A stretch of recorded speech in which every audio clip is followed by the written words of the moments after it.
أهلا بكم في تكملة الفري كورس، وتعالوا مع بعض نكمل آخر جزء وقفنا عنده. احنا هنا وقفنا في إننا بنكون الكلونرز وعايزينها تبقى متناسبة مع اللوكيشن بتاعنا. طيب بنبدأ إن احنا نظبط السكيل.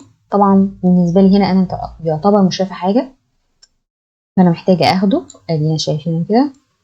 بنجيب الإميتر. طبعا انت عندك هنا نوعه ممكن يبقى ايه، بس انا بالنسبه لي هنخليه كده.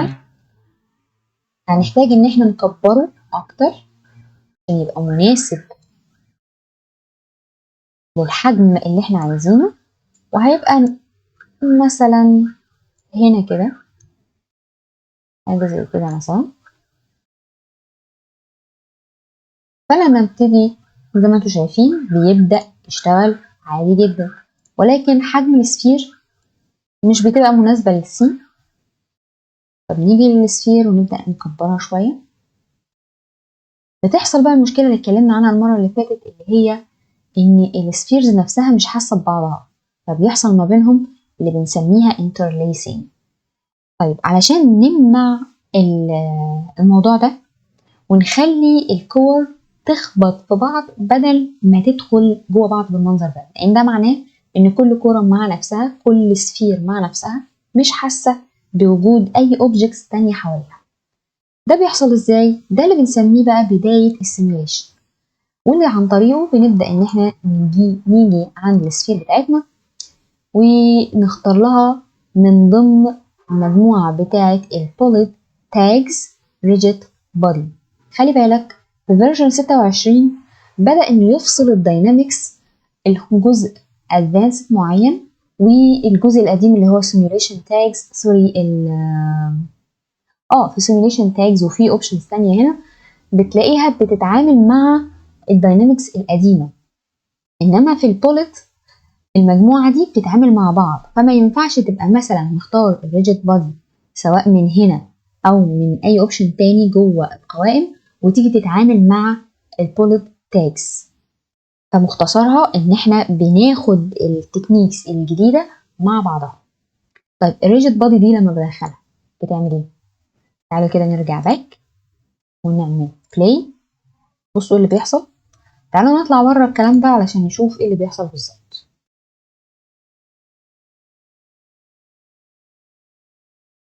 نرجع باك. ادي الاميتر في النص اهو. لما نرجع باك كده ونبدا نعمل بلاي، هي بتطلع لفوق وبعد كده بيحصل ايه؟ بتروح نازله لتحت ومتطايره لفوق. فاحنا اولا يعني حلينا المشكله الاولانيه ان هم ما بقوش يدخلوا لبعض ولكن بيخبطوا في بعض. لكن ظهرت لي مشكله جديده، وهي ان هي بتطلع بشكل عشوائي وتخبط او تتشد لتحت بالديفولت او بشكل افتراضي لل للداينامكس. بيبقى عندي حاجه اسمها جرافيتي.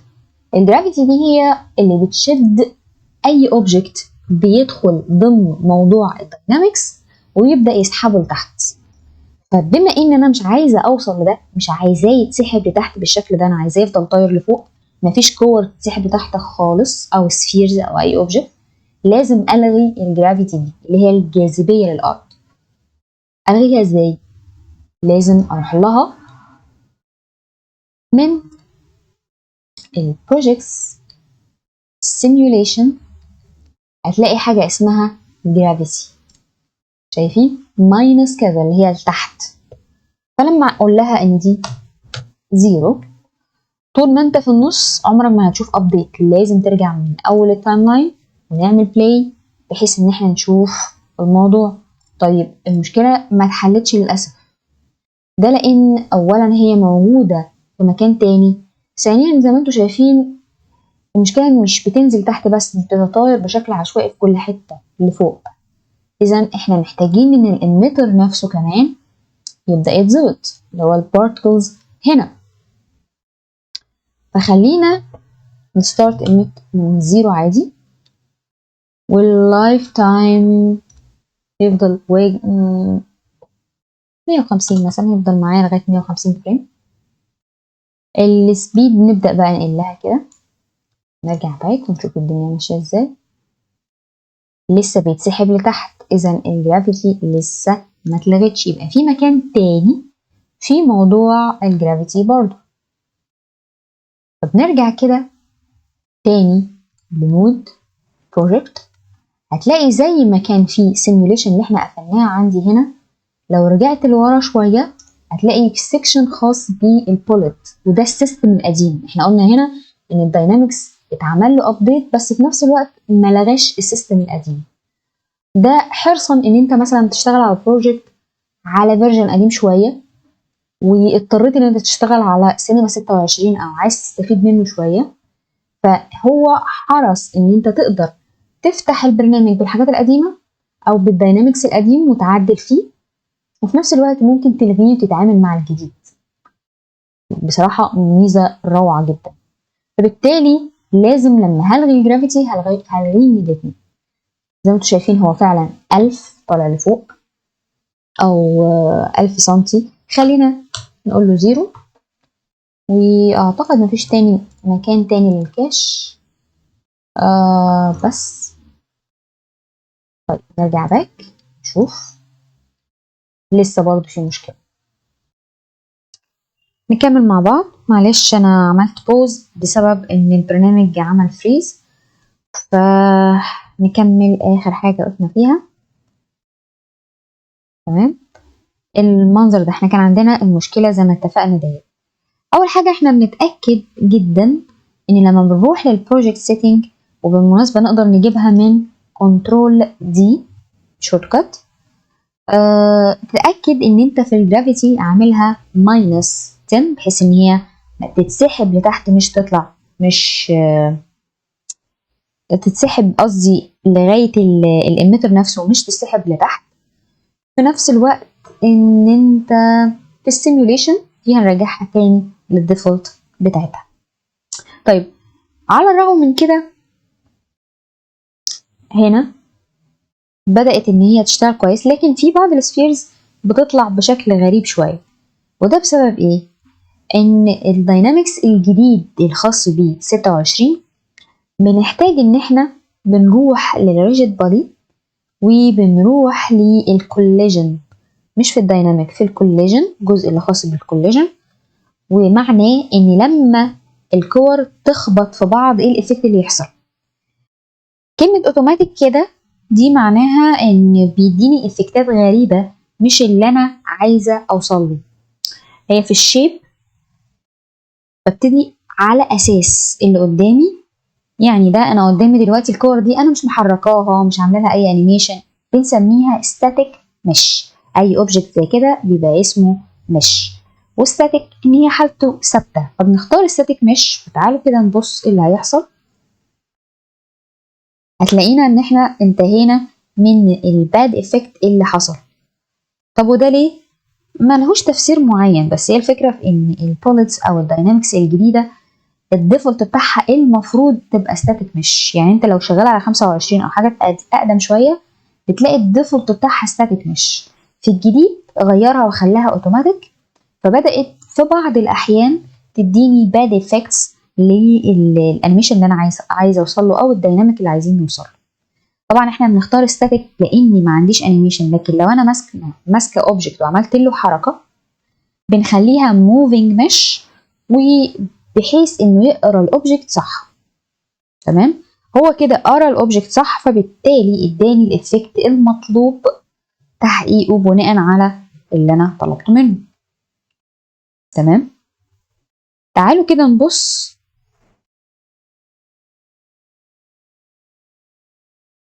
وهتلاحظ كمان ان الايكون اتحولت لحاجه زي الحيطه، لان هو بقى عمل زي بالظبط ايه، كولايدر بيخبطوا في بعض. تمام، مش سوفت بودي او داينامكس زي اللي انا كنت عايزاه في الاول. طيب خلينا نتحرك كده شويه ونبص كده جوه الكاميرا. تمام. انا اولا عايزه اخفي الجزء ده، طبعا ده بيبقى في مرحله الكومبوزيت، يعني هنعمله هناك في الافتر افكت. تمام. تعالى كده اوتوماتيك تاني. يعني مش مديني الإفكت المناسب. طب الحاجات اللي بتطير ديت حلها ايه؟ هنحلها بطريقة تانية، هنحاول نحلها مع بعض بطريقة تانية. انما الستاتيك ديت بوظت لي الإفكت وخلتهم يعملوا انترليسنج مع بعض. دي ممكن، لا دي برضه لو اتغيرت هتبوظ الدنيا جدا. بصوا دي لو عملناها on collision اللي هيحصل.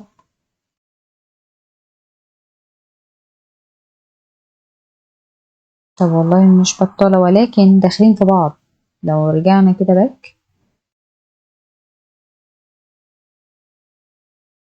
نلاقيهم داخلين في بعض، وده لاني هنا مخليها زيرو. تعالى نخلي ديت واحد. لا لسه برضه،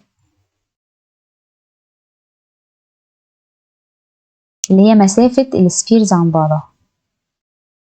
لا دول داخلين في بعض، دي مشكلة. ممكن نمسك السفير نفسها ونصغر في حجمها سنة. لا كده نصغر في الحجم مش في السيجمنتس.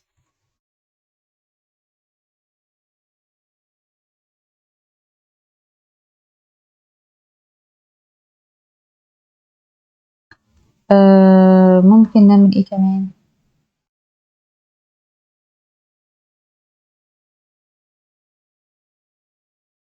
هي الفكرة بقى هنا ان هي دايما بتبقى عبارة عن تجارب. كل ما بتجرب اكتر بتقدر تفهم كل الاوبشنز ديت بتعمل ايه بالظبط. الفرق الرهيب في السفيرز ديت مش حباه، فنرجع تاني للفاريشنز ونخفها شوية. بس يبقى في فرق بس مش كبير قوي كده. والسفيرز نفسها خلينا نروح للأوبجكت ونكبرها شوية، حاجة زي كده. لا مش حباها. تمام. شايفين ان هي مش مناسبة ك كسكيل. احنا هنقول كأن هي طالعة من هنا مثلا، يعني كأن دي، سوري نمسك المتر، كأن دي هنا كده الجزئية دي كده. تمام. عايزين نوسعها شوية، ممكن ناخد دي كده، نرجع باك.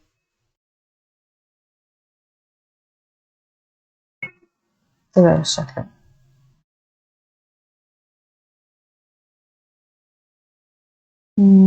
تمام. بس انا مش عايزة اخر، نرجع للإميتر، بتخلص بسرعة. الستوب ايميشن عند 150، خلي الستوب ايميشن عند 190.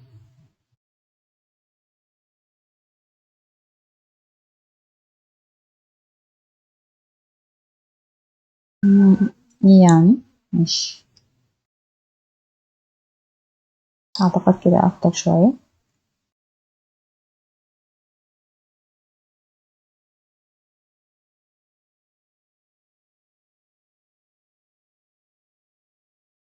وتعالوا نطلع برا ونقرب شوية. لسه الانترليسنج موجود. نرجع هنا تاني.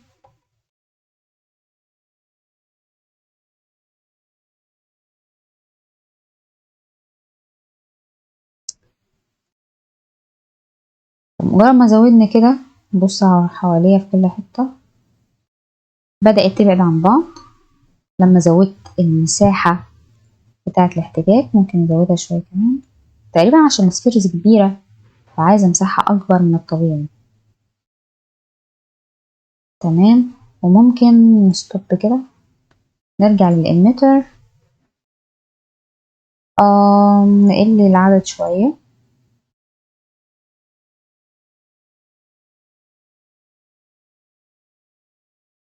لسه عندي مشكلة هنا اهي، أنا مش عايزاها.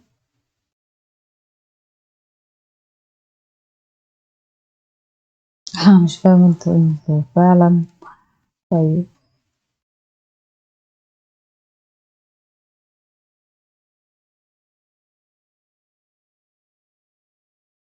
كده مثلا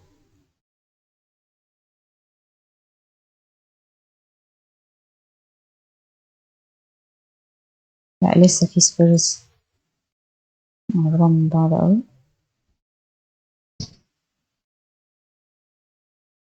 من الحاجات اللي ممكن تساعدني على ان ما يكونش فيه interlacing هنا هو كل الشغل على فكرة في الجزء الخاص بالداينامكس او الجزء اللي خاص ب الريجيد بودي.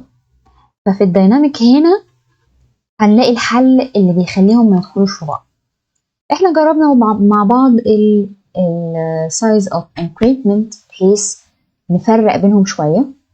من ضمن الحاجات اللي بتتحكم في الموضوع ده كمان الفريكشن. فلو خفينا او قللنا الفريكشن شويتين لدرجة الزيرو مثلا وتعالى نشوف هتلاقي بدأ يبقى فيه مساحة. شايفين قلت ايوه احنا بنلف كده حواليه ما بقاش فيه انترليسنج زي الاول. حتى لو في كراتين جنب بعض كده قربنا منهم هتلاقيهم خابطين في بعض. شايفين مش داخلين جوه بعض.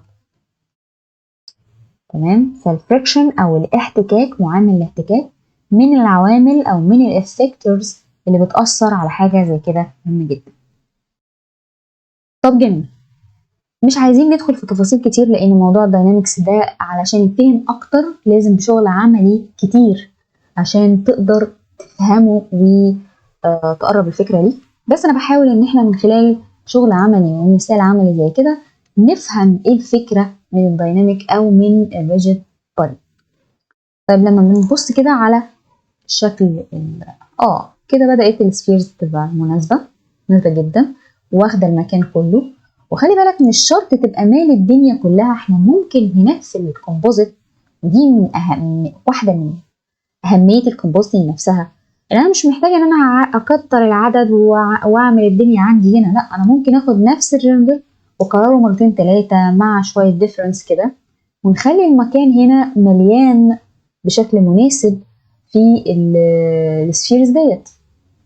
فده ممكن نشوفه هناك في مرحلة الافتر افكت. طيب خلينا نروح الديسبلاي ونخليه بورد شيرنج. شكله كده مش ظريف بالمرة فنرجع كده نديله سموزنس نخليه كده شكله ظريف. وتعالوا كمان انت ممكن تشتغل على ستاندرد او تشتغل على ارنولد لو انت معاك البلجن. تمام. انا البلجن ارنولد بالنسبه للويندوز انا رافعاه ممكن نحطه ونشتغل عليه. للاسف ماك مش متوفر ولو توفرت نسخه هحطها على الجروب. فانا هنا اللي انا هعمله دلوقتي على ارنولد تقدر تعمله عندك على اي ريندر تاني عادي جدا. اي ريندر عادي اي خامه عاديه جدا. بس الاول اتاكد ان انا واقفه في الريندر سيتنج. هنا لازم يبقى الريندر مكافئ للحاجات اللي هتستخدمها كخامات لان الريندر والخامات والاضاءه يبقوا حاجه واحده. فانا هشتغل ستاندرد يبقى الخامات ستاندرد يبقى الاضاءه الستاندرد اللي هي الديفولت بتاعه البرنامج. هشتغل ارنولد يبقى خاماتي ارنولد واضاءتي ارنولد. تمام. بمسك الخامه واديها للسفير بسحبها بس كده عليها كده هتلاقيها اتطبقت على الكل. كل اللي انا هعمله فيها بس اني اللون بدل ما يبقى لون ممل كده نديله لون زي ده مثلا. نخش هنا مش عايزين نتكلم في موضوع الخامات ده حوار تاني نشوفه بتفاصيله في الكورس ان شاء الله. انما هنا الجزء اللي خاص باللون اللي احنا اتكلمنا عنه فتحت دي ليه لان جواها اوبشنز تانية. طيب هي موجودة هنا ممكن ناخد من ديت. عايزة اعلي بس السبيكر بس انا مش شايف اي حاجة. انت عشان تشوف حاجة محتاج تروح للريندر. عندي حاجة اسمها الاي بي ار ريندر او ويندو. الاي بي ار ريندر ديت عبارة عن ريندر زي ما بنقول عليه اكتف لايف. كل حاجة بتحصل هنا بيعمل ابديت اول باول. بس هو هنا مرندر لكن انا مش شايفة اي حاجة. تفتكروا ليه؟ لسبب بسيط ان انا مش منورة السين ما عنديش اضاءة. فالخامة موجودة بس الدنيا ضلمة فانا محتاجة احط نور للسين بتاعي او للشوت بتاعنا. عشان نعمل ده بنروح لارنولد منه لايت وتختار اي لايت. انا في العادي بختار السكاي دوم لايت، دي بتنور لي السين بس في نفس الوقت من غير ما يعني من غير اي مجهود لعب في الاضاءة نفسها. زي ما انتم شايفين الدنيا مش عايزاها تنور لي الابيض ده، انا مش عايزه الابيض ده. بتيجي عند الكاميرا واحده من ضمن الاوبشنز اسمها الكاميرا، ودي بتتحكم في ظهوره قدام الكاميرا، بنخفيه كده بحيث تبقى ظاهره لي السفيرز بس. دي كده السفيرز زي ما انتم شايفين تمام. ايه اللي هتبقى قدامي هنا؟ فانا مثلا وقفت كده اهي ابديتد في ساعتها على طول كده، انا كده اختفت من السين تمام بالشكل ده. طبعا مش الصح ان انا اخد الاولاني ده، لان ببساطه ده كله هيستخبى تحت او جوه المبنى، احنا هنعمله ماسك وهنخفيه تمام. فان انا اضيع وقت في الريندر في الجزء ده بصراحه مش حركه ذكيه يعني. انت بتضيع وقت في حاجه مش هتبان على الشاشه. طب الحل، طب ما تيجي نرفعها لفوق شويه، يعني نجيب دي كده ونمسك الاميتر بتاعنا ونسحب الموف لفوق شويتين كده. اما اعمل بلاي كده بقى عندي حاجات هستخدمها عندي. نصغر الزوم شويه عشان اشوف الكادر كله كده كده تمام. بكده نكون وصلنا إلى حد ما في بداية شكل الشيبس عاملة ازاي. والمرحلة الجاية بقى ان انا اقفل ده هناك على الافتر افكت، بس علشان اطلعه من سينما واديه الافتر الكلام ده يحصل ازاي. ده اللي بنسميه مرحلة الريندر. اتأكد ان انت عندك في الالفا ان في الفا اصلا قبل اي حاجة تمام. انا شايفة ان الحجم صغير فانا هكبره شويتين، اروح للسفير واكبره شوية تمام. ومديني شكل لطيف يعني مش وحش. وعلشان نشوف شكلها بدل ما تبقى بيضة خالص كده، علشان ننور الدنيا شوية بدل ما تبقى الدوم لايت فاضية، احنا محتاجين نديلها خامة. فانا هروح للدوم لايت ومن الكالر هنا بتقول انت هتنور السين بايه. لو انت هتنورها بلون ابيض هيدينا الشكل اللي احنا شفناه، وبالتالي انعكاسه بيديني الانعكاس الابيض اللي انتوا شايفينه على الخامه نفسها. انا مش عايزه كده. بما اننا في اوبن اريا عايزين نحط حاجه اسمها هيدر HDRI. ايه الهيدر ده؟ الهيدر ببساطه هي عباره عن هاي دايناميك رينج، صور عاليه في الكواليتي بتاعتها، في الاضاءه بتاعتها، في الديتيلز بتاعتها. فلما بستخدمها هي كسورس للاضاءه بيديني اضاءات مشابهه للواقع. فانا ممكن ادور على حاجه فيها نسبه سما عاليه زي كده، لوكيشن مفتوح زي ده، فلما اجي انور الاضاءه بتاعتي او اما انور اللوكيشن بتاعي بيديني احساس ان هو حقيقي. فباجي هنا عشان اطبق الكلام ده اطبقه ازاي؟ من الكالر نيجي هنا ونقول له تكستشر. في التكستشر بنبدا نختار الخامه المناسبه. خلينا هنا مثلا دي واحده من الحاجات اللي احنا استخدمناها قبل كده، نقول له open no. هو هنا بيبدأ يعمل لي لودنج ليها، ويا ريت نعمل فايل وسيف. هو كده حملها خلاص ظهرها تمام. تعالوا نشوف هتفرق ازاي في الاي بي ار. انا مش شايفه حاجه. تعالى بصوا فرقت السفيرز، بصوا بقت عامله ازاي، بقت حاجه تانية خالص. فعلا بيفرق جدا جدا جدا. نقلل كده في الزوم ده شويه بقت فعلا كأنها كور حقيقية بلاستيك جميلة قوي مجرد ما ضفنا في الهيدر بتاعتنا. خلينا بقى في المحاضرة الجاية ان شاء الله نبدأ ان احنا للأسف في كورتين داخلين في بعض فهنقعد نظبطهم تاني. في المحاضرة الجاية بقى هنعرف ازاي ان احنا نرندر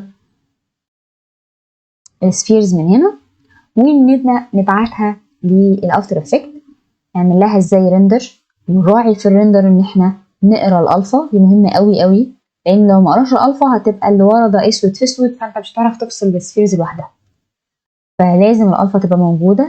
احيانا بنرندرها بتبص تلاقي مش راضية تتخلص من الاسود ده، فازاي نعمل دوت جوه سينما، وبعد كده ازاي ان احنا نكومبي الكلام ده مع الفيديو جوه الافتر افكت، ده اللي هنعمله مع بعض في المحاضرة الجاية ان شاء الله.